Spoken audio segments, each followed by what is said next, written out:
The notification sound on Ethan Granger's phone had become nothing short of a sentence. Each ping was another crack in the empire he had built from scratch. These weren't just cold complaints from customers. They were sharp cuts, straight into the heart of a man who once lived for quality, for passion. Ethan stared at the latest comment that had just popped up on his screen. Muffin Street used to be my favorite place. Now the muffins taste like cardboard, and the prices have doubled. What happened? What happened? Even he wasn't sure anymore. He leaned back in the mahogany chair inside his upscale penthouse office, surrounded by floor-to-ceiling windows overlooking foggy Seattle. In the glass, he caught his own reflection, a 38-year-old man who still looked sharp, but whose eyes were worn with fatigue and directionless strain. 12 years ago, this man had launched Muffin Street from a single food truck, driven by nothing more than a dream, to bake the perfect blueberry muffin. Now he looked around at the empire he had built and felt like a stranger in a place that no longer belonged to him. "Sir, the board meeting has been moved to 3 p.m. His assistant's voice came through the intercom. "Cancel it," Ethan said, already reaching for the old backpack hidden behind his bookshelf. "Tell them I have something urgent to handle." Just 20 minutes later, Ethan stood silently in front of the Muffin Street location on Pine Avenue, once the crown jewel of his growing chain.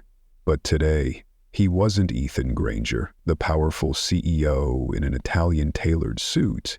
Today, he was just another anonymous customer in faded jeans with a tear at the knee, worn-out sneakers, and a hoodie from his college days. His usually well-groomed hair was intentionally tousled, his face unshaven for 2 days, giving him the look of a tired commuter just grabbing a bite to go. The door chime jingled as he walked in. A once familiar sound now felt lifeless, cold. The once warm yellow walls seemed dated, while the overhead fluorescent lights flickered like the spirit of the place, dim and dying. Even the signature scent of freshly baked goods had faded, replaced by an artificial chemical odor that was jarringly out of place. Behind the counter stood a young woman with reddish-brown hair pulled into a hasty ponytail. Her name tag read Lena. Despite the smile she tried to wear, the dark circles under her eyes and the tension in her posture betrayed her exhaustion. Ethan guessed she couldn't be older than 22, probably a college student working part-time just to get by. "Good morning. Welcome to Muffin Street," she said with a rehearsed cheer that didn't quite reach her eyes. "What can I get started for you today?" Ethan stepped toward the display case. His heart sank. The muffins, once golden, proud, and inviting, looked flat and dry. The croissants, once delicately layered and crisp, now sat dull and sagging, as if they'd been forgotten for hours. There was no trace left of the love or craftsmanship that once defined every single batch. "I'll take a blueberry muffin and a medium black coffee," he said casually, playing the role of a passing stranger. "Absolutely." Lena's smile faltered for just a moment as she reached into the case. Ethan noticed her hesitate, hovering over several identical-looking muffins, finally picking the one furthest in the back, as if trying to choose the least offensive option. "It'll be $8.47, she said, her voice strained. $8.47. Ethan paused. He vividly remembered when that same order cost under $5, back when quality mattered more than margins, when a muffin wasn't just food, but a quiet reminder of those freezing winter mornings at his truck, serving coffee and muffins still warm from the oven to the first customers who believed in him. Now, that warmth was gone. He handed over a $10 bill and quietly took a seat by the window, the same window where he had once watched the world go by while dreaming of expansion. He remembered watching customers enjoy his creations, his heart filled with pride. Now, sitting in that same spot, everything felt like shards of a dream broken and scattered. He took a bite of the muffin. and stopped mid-chew. It was dry. Not just slightly stale, truly bad. The blueberries tasted fake, and a weird chemical aftertaste clung in his throat, making him want to spit it out. This wasn't just subpar. This was offensive, an insult to everything he had built. No customer deserved to eat this, not even someone desperate for food. He looked up and saw Lena watching from the counter, her face etched with shame and worry. Their eyes met, and she immediately turned away, wiping down an already clean surface as if to escape the weight of reality. Ethan stood, Muffin still in hand, and walked slowly to the counter. "Excuse me," he said, quietly. Lena blushed, startled. "Is there something wrong with your order, sir?" Ethan studied her face for a moment, giving her the chance to be honest. "Honestly, this muffin tastes like it's been sitting here for a week." Lena lowered her head, her shoulders dropping. Then, as if she couldn't hold it in anymore, she leaned in and whispered, with fear trembling in her voice, "I'm so sorry. I know it's not fresh. They made us use expired stock again today. I told the manager last week we shouldn't serve food that's past its prime, but he said if I complained again, I'd be fired on the spot." Each word hit Ethan like a punch to the gut. Expired, Muffin Street, the brand he once built on trust and quality, was now knowingly poisoning the very people who believed in it. "Expired?" he repeated, his voice trembling with controlled disbelief. Lena nodded, pain flashing across her face. "Some of those muffins are 3 days old. We're supposed to bake fresh every morning, but the new manager says that's wasteful, so they make us put them out anyway and hope nobody notices." She paused, her eyes filled with tears. "I hate lying to customers, but I need this job. My mom's sick. Medical bills are crushing us. I don't have another option." A storm was rising inside Ethan, but he kept his face neutral. Not because he didn't care, but because he knew now wasn't the time to reveal himself. "How long has this been going on?" he asked softly. "About 6 months," Lena replied, her voice tight with restraint. "Ever since the new management team took over. Cutting bakery staff, ordering less ingredients, and setting these insane quotas to sell old stock. We're being pushed like machines." Ethan's throat tightened. Lena wiped away a tear with the sleeve of her uniform. "I used to be proud to work here. Muffin Street was different. We actually cared about quality. Used to be different." The phrase echoed in Ethan's head like a funeral bell for everything he had once stood for. "What's your name?" he asked gently. "Lena. Lena Martinez." "Thank you for being honest with me, Lena. That took courage." She gave a sad, weary shrug. "What's the point of courage when nobody who can change things is listening?" Ethan wanted to tell her then and there that he was listening and that he could change everything, but not yet. Instead, he quietly pulled out his phone and took discreet photos of the display case, timetabled and documenting the condition of the products. Then he looked at her, voice calm but firm. "Keep being honest. Sometimes the right person is listening, even when you don't realize it." Back in his car, Ethan sat motionless, staring at the Muffin Street logo on the storefront. The sweet, swirling font that once filled him with pride now seemed to mock him. While he had been buried in board meetings and financial forecasts, his life's work had been rotting from the inside. But who was behind it? And how deep did the rock go? His grip tightened on the steering wheel, eyes burning with new resolve. He had built Muffin Street from nothing, and if someone was trying to destroy it, they were about to find out that Ethan Granger didn't go down without a fight. This was only the beginning, and he knew what he had just uncovered was only the tip of a very rotten iceberg. Lena's frightened face flashed in Ethan's mind. She was waiting for someone to stand up, even if she didn't know who that person was. But Ethan knew exactly who it had to be. Him. And he wasn't going to let her or anyone else be disappointed again. The next morning, Ethan walked into his own corporate headquarters like a complete stranger. He'd stayed up all night crafting a new identity, Marcus Gray, an operations consultant from a fake firm called Efficiency Solutions, a forged business card, a cheap suit, thin-rimmed glasses. Every detail was meticulously planned. He even practiced a slightly nasal voice to avoid recognition. His longtime assistant, Patricia, who had worked with him for 8 years, barely glanced up before returning to her typing. "I'm Marcus Gray from Efficiency Solutions," he said, using the voice he'd rehearsed in front of the mirror. "I'm scheduled to meet with the executive team for a cost efficiency review."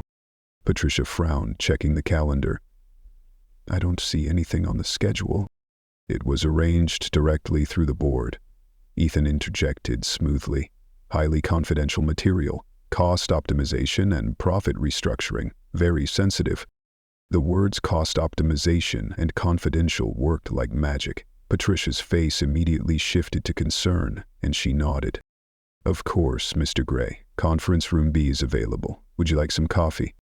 "Perfect," Ethan said, flashing a practiced smile. An hour later, Ethan sat across from Marcus Hicks, the CFO he had trusted for 6 years. The irony didn't escape him. Now, they shared the same first name. Ethan watched as Hicks flipped through financial reports with a blank expression and smug satisfaction. "These numbers are impressive," Hicks said, pointing at a spreadsheet. "We've reduced ingredient costs by 37% over the past 8 months. Labor costs are down 22%. Investors are thrilled." Ethan jotted notes, gripping his pen so tightly his knuckles turned white. "How did you achieve that?" Hicks leaned back in his chair, grinning smugly. "Supply chain optimization. We switched to cheaper vendors, extended product shelf life, and downsized the bakery teams. The old way was wasteful, throwing out food just because it's a day or two past Best Buy. Ridiculous." I see," Ethan said, still writing. His eyes narrowed as Hicks went on. "Cutting bakery staff was genius. We slashed headcount by 60%, moved to centralized production, profits soared. Now a single facility handles production for 12 stores.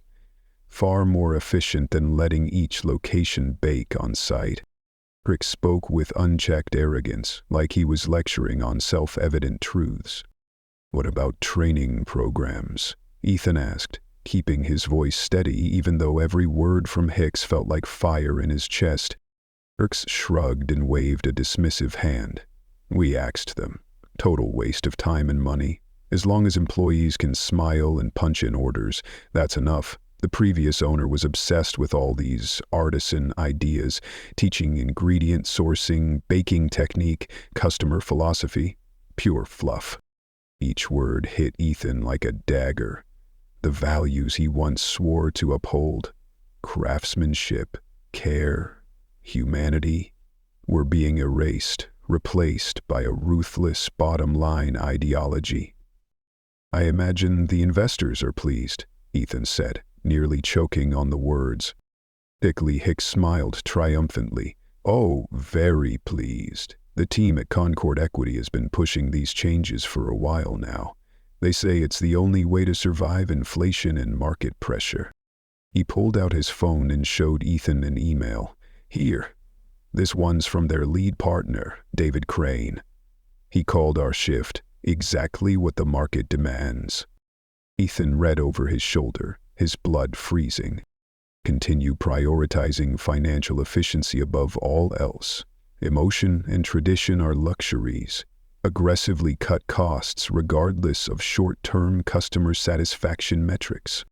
"Regardless of customer satisfaction," Ethan repeated, barely believing what he saw.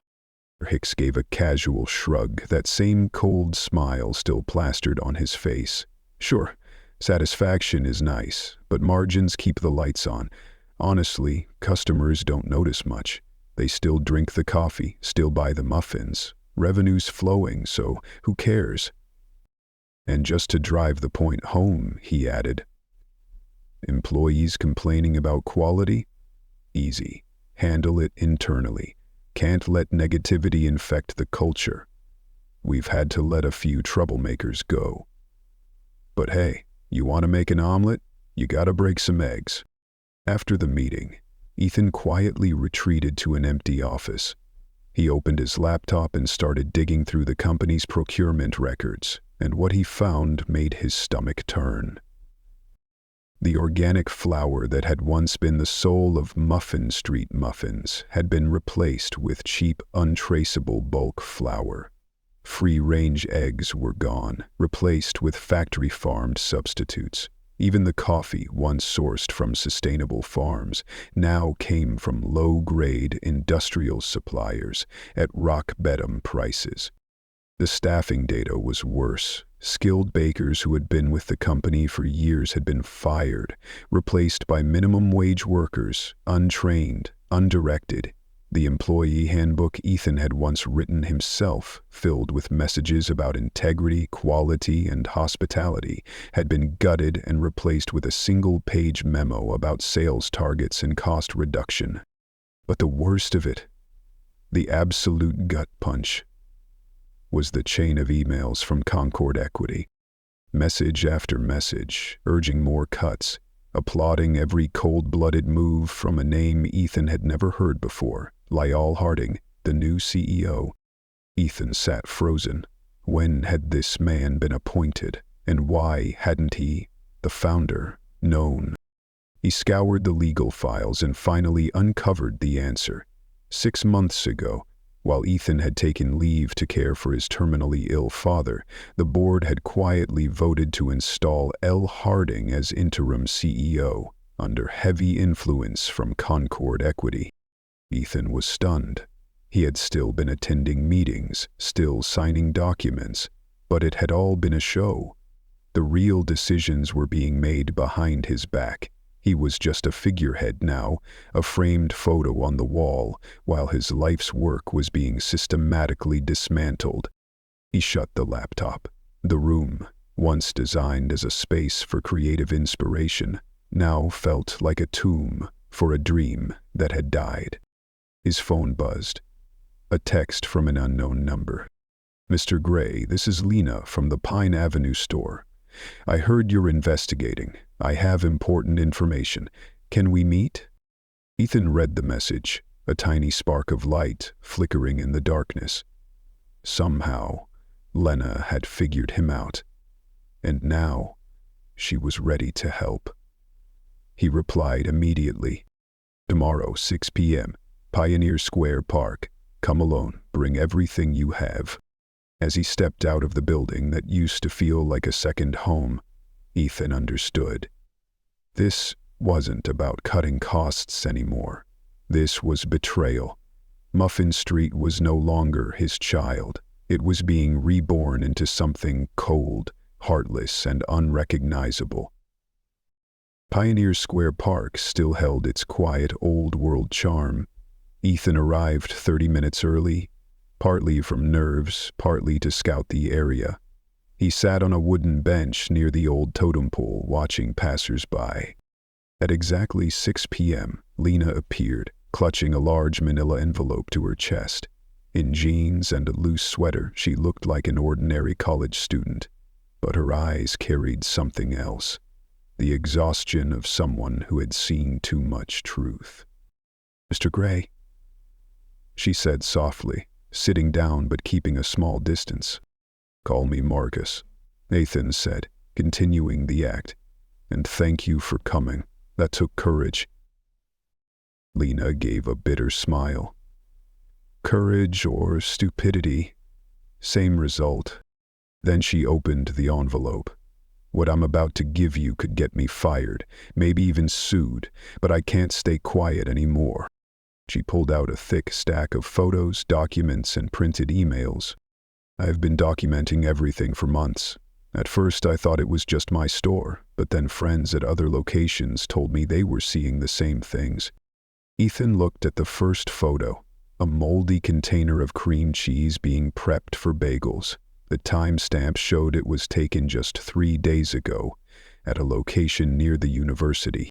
My friend, Sarah, took this photo. The manager made her use it even after she pointed out the mold. When she refused, she got written up for insubordination. Then came the performance improvement plan, which was just a fancy way of pushing her out. The next photo showed spoiled milk being used in lattes, followed by moldy bread used for sandwiches. Each picture was an undeniable accusation. "This one's the worst," Lena said, handing Ethan a printed email thread from the Bellevue location. An employee, Janet Shin, tried to report everything to the health department. The result? Ethan read the message, his blood running cold. Janet had been fired immediately for breach of company confidentiality. Worse still, the company had intercepted her report before it reached the authorities, dismissing her as a disgruntled former employee spreading false information. How could they silence a government agency? Ethan asked, though he already knew the answer. Money. Connections. I don't know the full story, but the complaint disappeared. Janet had been saving up to bring her parents over from Taiwan. Now, no one will hire her. Muffin Street gave her such a damaging reference that she's been blacklisted from every restaurant in the city. Then came the final blow, a confidential memo from the new CEO, Lyle Harding. Bold red letters stamped across the top, for managers only. Effective immediately, any employee discussing food quality, ingredient sourcing or operational procedures with customers or external parties is to be terminated on the spot. Ethan stared at the page, feeling like he'd just been stabbed in the heart. Something inside him awoke, not just anger, but a vow. He would not let them erase the soul of Muffin Street. Employee concerns about company policy must be handled internally through official channels. Remember, loyalty to operational efficiency is loyalty to your paycheck. Lena read aloud the bolded sentence, her voice flat. They gave this to every shift lead last month, she explained, then handed over another document. It came with instructions: if any employee complains or questions the new policies, report it to corporate immediately. Ethan turned to the next page, and his stomach dropped. It was a termination list, 23 names in just 6 months. Next to each name was a sterile note: excessive concern for quality, negative attitude toward new policies, non-compliance with procedural changes. Lena looked down, then whispered, "Sarah, the one from the university branch, is already on here. They fired her yesterday just because of that moldy cheese. No chance to pack her things, no goodbyes. Security dragged her out like she was a criminal." Ethan clenched his fists. "What about you? Aren't you afraid you'll end up on that list too?" Lena stayed silent for a long time. Then she looked up, eyes brimming but resolute. "I used to be afraid, but then I realized there's something worse than losing your job." Her voice broke. "I'm becoming someone I hate. Every day I sell things I know are harmful to people who trust me. I smile, take their money, but really, I'm poisoning them." She paused, then continued, her voice barely more than a whisper. "I have a little sister. She stops by the store after school sometimes. If one day I hand her spoiled food just to keep this job, I could never forgive myself." Lena pulled out one final document. Ethan felt a chill run down his spine the moment he saw it. A printout from a system he'd never even known existed. Something called the Efficiency Ranking Dashboard.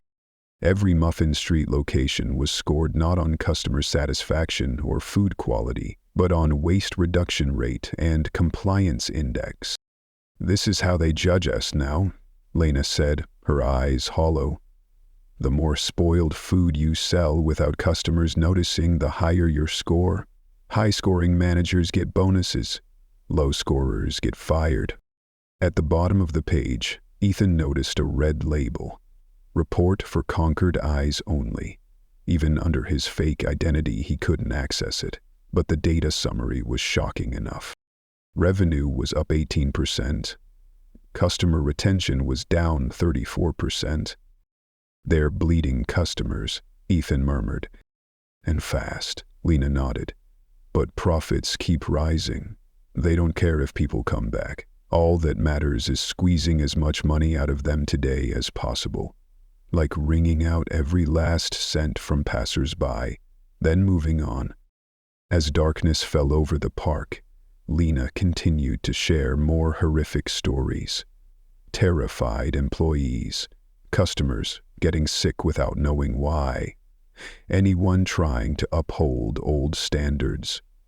Removed. "There's one more thing," she said, her voice as soft as the breeze rustling the grass. "I think they're falsifying reports to shareholders." Ethan turned to her, stunned. "I noticed the numbers don't match," Lena continued, handing him another envelope. "I copied everything before they caught on."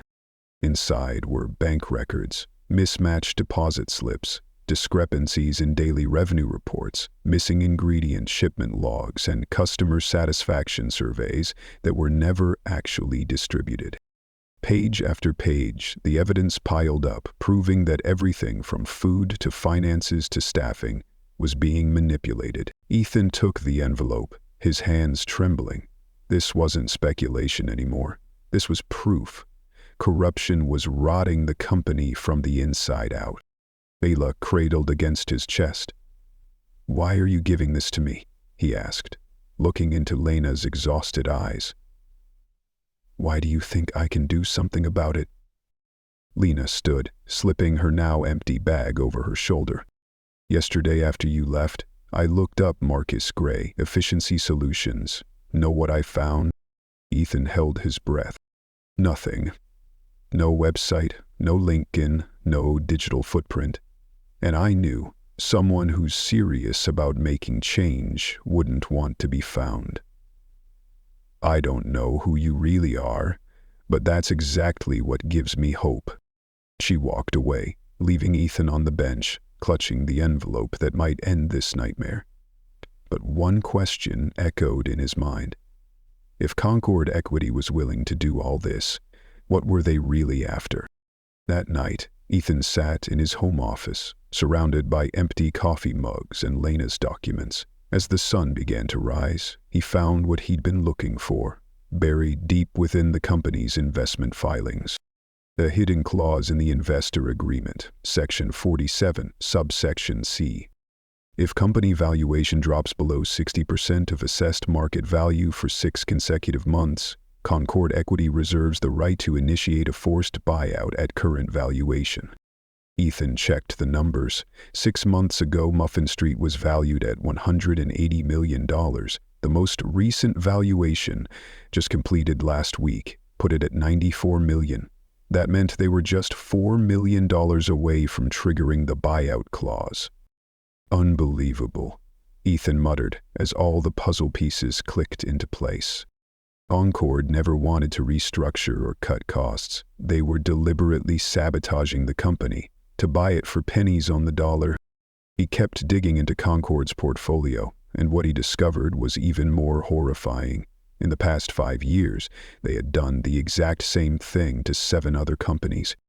Inject just enough capital to seize board control, install their own CEO, wreck the brand, cut quality, alienate loyal customers. Then, when the stock tanked, swoop in and buy the company outright. Each one was then picked clean. Real estate sold off to development firms, equipment liquidated, the brand sold to discount chains, employees laid off by the hundreds, discarded like trash. Ethan opened the real estate records for Muffin Street. Someone had already inquired about purchasing the company's most valuable locations. The buyer, Pinnacle Development Group, a known subsidiary of Concord. They weren't just trying to kill Muffin Street. They were planning to profit from its corpse. A soft knock echoed through the room. "Ethan?" His wife Sarah's voice was gentle but filled with concern. "Are you okay? You've been in there all night." "I'm fine," Ethan replied, though his voice cracked like a wire stretched to its breaking point. He turned back to the computer screen. Everything he had built was now being sacrificed for insatiable greed.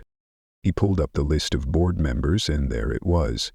L. Harding's profile, a polished headshot, a glowing biography boasting multiple successful restructurings. But what the bio didn't mention was that Harding had spent 8 years working for Concord Equity before he had so unexpectedly stepped in to take over Muffin Street. Ethan dug deeper and saw the pattern. Harding was a professional corporate cleaner, a hired hand to gut, purge, and then vanish. How had he been installed without Ethan knowing? The answer lay in the board meeting minutes dated the very same day Ethan had been absent to attend his father's funeral.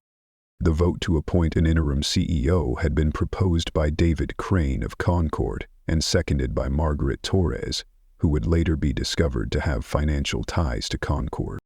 They had waited for Ethan's weakest moment, and then they struck. A new email popped up from legal.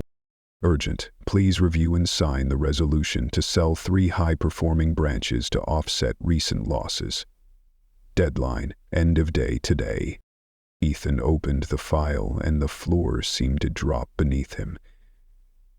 The company's 3 most profitable stores were about to be sold to Concord shell companies. They weren't waiting anymore, they were accelerating the collapse. Another email followed, this one from Harding himself. Even hope you're well. Tomorrow's board meeting has been moved to 10 a.m. We'll be discussing some new opportunities for the company's future. Looking forward to your input. The tone was friendly, even warm, but Ethan could read the message between the lines. Tomorrow, it ends. He stared at Concord Equity's financial records on his screen, hoping to find some loophole to turn the tide. But what he found instead chilled his blood. Concord had already set its sights on its next target, a small tech startup in Portland that had just accepted a strategic investment. The predator was ready to pounce again. In that moment, staring down proof of a systematic cycle of destruction, a memory surfaced. A clause Ethan had insisted on including, back when he was still young and idealistic. A clause his lawyer had called unnecessary but ultimately allowed, the core values protection provision. A clause nearly forgotten but still valid. According to the provision, if the company strayed from its founding values, quality, integrity, and employee welfare, the founder could trigger an emergency override, superseding the authority of the board to restore the company's original direction.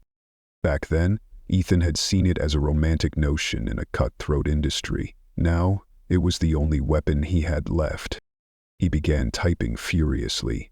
In his mind, a counteroffensive was forming. Ethan had nothing left to lose, and people with nothing left to lose were the most dangerous. Lena's documents would be the ammunition, the founding charter his legal shield, and tomorrow's board meeting, the battlefield. But before he could go to war, he had to protect Lena and every brave employee who had spoken up. If this failed, Concord would come for them without mercy. Ethan picked up the phone and called an old friend, Jake Morrison, a veteran investigative journalist with the Seattle Times. "Jake, it's me, Ethan Granger. I have the biggest story of your career." As he recounted everything, a long-lost emotion began to stir in him. Hope. Tomorrow, the predators would realize the prey they thought was helpless had claws. The newsroom at the Seattle Times was buzzing like a hive cracked open. Jake Morrison hunched over his desk, typing furiously, verifying every detail of the bombshell story Ethan had just dropped. Just 24 hours ago, he'd been writing about restaurant hygiene codes. Now he was sitting on the biggest expose Seattle had seen in years. "This is insane, Ethan," Jake said, glancing up. "Food poisoning, employee intimidation, falsified shareholder reports. If even half of this is true, it's front-page news." It's all true, Ethan said, pacing behind him, adrenaline still surging. And in 3 hours, they're going to try to shut it all down in a board meeting. Editor-in-Chief Maria Santos approached, her expression grim. We've confirmed sanitation violations at 4 branches. The city health department just opened an emergency investigation. Then she turned to Ethan. Are you sure you want this published before the meeting? Once this goes live, there's no turning back. Ethan stopped pacing and looked out the window at the city he loved, waking slowly from its slumber. The place where he'd started with nothing but a food truck, a dream, and a belief in doing things right. They think I'm too weak to fight back. They're about to find out just how wrong they are. 9:47 a.m., 13 minutes before the meeting, the homepage of the Seattle Times exploded with a bold headline in red. Muffin Street Exposé. Profit-hungry executives silencing employees in ruthless takeover plot. #Muffin went viral. Customers shared stories of stale food, former employees came forward, and health advocacy groups called for boycotts. But Ethan wasn't watching social media. He was walking into the boardroom with a leather briefcase filled with evidence and law. The tension was thick. Board members shifted uncomfortably in their seats. David Crane from Concord Equity sat in the chair Ethan once held, his expression unusually tight. Leal Harding stared into his phone, likely trying to control the chaos. Good morning, everyone, Ethan said calmly, taking his seat. His voice was composed, but it carried a razor's edge. Hope your morning's going smoothly. David Crane snapped. I assume you've seen the malicious articles being spread everywhere. We need to discuss damage control. Oh, I've seen them, Ethan interrupted. In fact, I'm the one who gave the Seattle Times everything they needed. The room erupted. People shouted, some stood. Harding turned pale. A plan that had taken half a year to build was crumbling in seconds. Are you insane? Margaret Torres shouted. You're sabotaging your own company. Am I?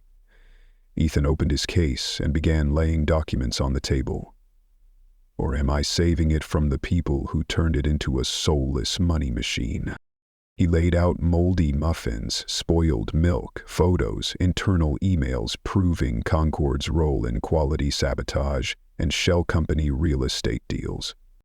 David, would you care to explain why Concord has been secretly planning to buy our top-performing stores, or how you installed Harding here to fast-track our demise? David said nothing. The board members turned paler with every passing second as the truth came into view. Lies, Harding barked. This evidence has to be fabricated. Oh, really? Ethan connected his laptop to the projector. Here's an internal presentation from Concord. Title, Muffin Street Acquisition Strategy Phase 3. The screen lit up with bullet points. Deliberately degrading quality, eliminating veteran staff, triggering the low valuation buyout clause. Jesus Christ, one board member whispered. They turned us into accomplices, destroying our own investment. It's not over yet, Ethan said, eyes burning. He pulled out an old document, the original founding charter of Muffin Street, and flipped to a bookmarked page. Article 12, Section 3, Core Values Protection Clause. If the company strays from its founding principles, quality, integrity, and employee welfare, the founder has the emergency authority to nullify all board decisions and restore the original mission. Harding's eyes widened. That has no legal standing. You can't. Nobody can. A voice rang out from the doorway. Susan Kim, Ethan's attorney, entered the room, holding a thick legal file. I filed with the state this morning. Mr. Granger has officially activated the clause. It takes effect immediately. Margaret Torres stammered. What does that mean? Susan's voice was icy calm. It means Harding is no longer the CEO. Any contracts he signed are now subject to review and possible annulment. Any board member who participated in the company's sabotage may be removed for breach of fiduciary duty. The boardroom fell into stunned silence. David Crane's phone vibrated non-stop. Concord was probably panicking, demanding answers about the media firestorm. "You can't do this," David shouted. "We have contracts, legal agreements." "You broke the law the moment you started," Ethan replied, standing now, his voice ringing with clarity. "Clause 23 of your own investment agreement forbids any action that harms the company's reputation or operations. Serving spoiled food might just be the clearest violation." He turned to the faces around him, once allies, now witnesses. Ordered. "Lyle, you're fired. Security will escort you out. David, every Concord contract with Muffin Street is hereby terminated under the ethics violation clause. And if you push back, I'll see you and your entire firm in court on charges of corporate fraud." Almost as if scripted, Ethan's phone buzzed, a message from Jake Morrison. City Health Department just announced a criminal investigation into Muffin Street's leadership. FBI Financial Crimes Unit has joined. This is going nuclear. Ethan raised the phone, screen facing the board. "Seems I'm not the only one concerned about how this company has been run." Lyle Harding stood, his face ghost white. "This isn't over, Granger. You can't just—" "Actually," Ethan cut in, calm but sharp as a blade, "it's already over. And Harding, don't confuse silence with surrender. I was never defeated. I was just gathering proof." As security escorted Harding out and David Crane stormed off, spewing threats that would never hold up in court, Ethan felt something he hadn't felt in years: righteous victory. But he knew this was only the beginning. The rebuilding was ahead, a company to restore, employees to protect, customers to win back. And it would all begin with a young woman named Lena, who risked everything to speak the truth. 3 months later, Ethan stood quietly outside the Muffin Street store on Pine Avenue, the once tarnished gem now reborn as something entirely new. Warm LED lighting replaced the flickering fluorescence. The walls were repainted a soft, welcoming yellow, reflecting sunlight like an embrace. The air was filled with the rich, unmistakable scent of freshly baked pastries. Something Ethan feared was gone forever. Behind the counter, Lena trained a group of new employees, her eyes glowing with a confidence once buried beneath fear and fatigue. "Remember," she said clearly, "if a product doesn't meet our quality standards, we don't serve it, even if a customer complains, even if it means tossing out a fresh batch. Professional integrity matters more than profit." A nervous intern raised her hand. "Miss, what if the manager doesn't agree?" Lena smiled, not the forced smile from months ago, but one brimming with strength. "Then you call me directly. Every employee has my personal number, and every one of you has the right to speak up without fear. That's not just policy, that's a promise." Ethan stood in the back, heart swelling. 3 weeks after the board meeting, he had formally offered Lena the role of regional director of training. Her first reaction had been laughter, thinking it was a joke. Her second, when she realized he was serious, was tears. "It still feels like a dream," Lena had whispered after one training session. "I can't believe things actually changed." "Believe it," Ethan had replied with a smile. "You saved this company, Lena. Every revival starts with one brave voice." The past 3 months had been grueling, but filled with hope. Ethan personally visited every Muffin Street location across the country. He fired every manager who enforced Concord's toxic policies and promoted employees who had stayed true to the company's original values, even under immense pressure. The employee handbook, once stripped down into a profit-centric tool, was completely rewritten, with input from bakers, janitors, and shift leaders alike. The Baked with Conscience campaign officially launched, featuring heartfelt videos of staff sharing their stories of transformation. Lena's segment, where she described the shame of serving bad food versus the pride of doing what's right, had over 2 million views. Revenue climbed 43% from its lowest point, but more importantly, customer satisfaction hit an all-time high. The negative reviews that had once flooded social media were now replaced by touching stories about a brand that had clawed its way back from the edge. As Ethan and Lena walked around the store, he said quietly, "Health inspectors wrapped up their last audit yesterday. Perfect scores across the board. They said this might be the most impressive turnaround they've ever seen." But what Ethan was proudest of wasn't in any report. It was in the eyes of employees who no longer looked afraid, the smiles that no longer felt like masks, people who now worked not just for a paycheck, but for a belief in something better. He implemented profit sharing, tuition assistance, and full health coverage, benefits Concord had once called unnecessary luxuries. Ethan knew these were the real investments. Lena asked, "What about Concord equity?" Ethan took a sip of his coffee. "Real, robust, ethically sourced," and replied, "They sued us for breach of contract. 3 weeks of arguments. Their lawyers tried to claim poisoning customers was a protected investor right. The judge wasn't impressed." The legal battle ended quickly. David Crane and 2 senior executives at Concord faced criminal charges, securities fraud and conspiracy to undermine a business. Lyle Harding fled to the Cayman Islands, but the U.S. had already initiated extradition proceedings. What gave Ethan the most satisfaction was the domino effect.